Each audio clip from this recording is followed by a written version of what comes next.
Hey guys, today we are making this easy puff pastry using the rough method. What that means is no food processor, no tools or equipment, just our hands.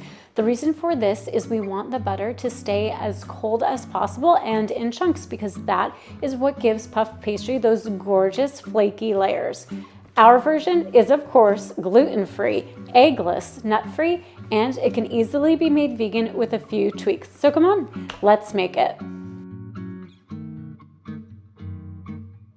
We're going to start off by cutting our butter into about 1/4 inch little cubes. This makes it much easier to work with in the dough. While we prep the rest of the ingredients, we're going to pop it in the fridge. We're going to take our gluten-free flour, granulated sugar, kosher salt, and we're just going to mix them until combined.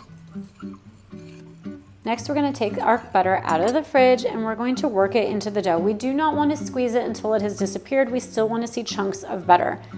We're going to slowly add our cold water a little at a time and work it in. This might take a few minutes and we want our dough, it's going to be kind of shaggy and crumbly, and that's okay.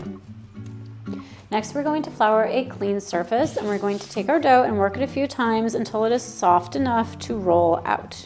We're going to flour our rolling pin in our hands and we're going to roll our dough into a rectangle that is about 12 inches by 18 inches long. Next, we're going to fold it into thirds, just like a letter, give it one rollout, and then we are going to take it from the shorter end and roll it into a tight log.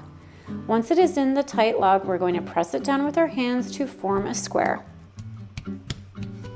And that's it. It's so simple. We're going to wrap it up in plastic wrap and we're going to pop it in the fridge for at least 1 hour and then it's ready to use.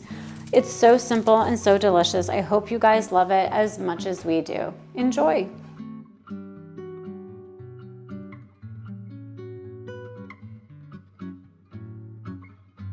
Thanks so much for watching. You can find the complete recipe with step-by-step photos on the blog Lean and Gray Fare, which I have linked below. And for more decadent gluten-free, nut-free, and egg-free recipes, make sure to like and subscribe. And if you want to see more recipe videos just like this one, make sure to ring the notification bell so you never miss a single recipe. Thanks so much.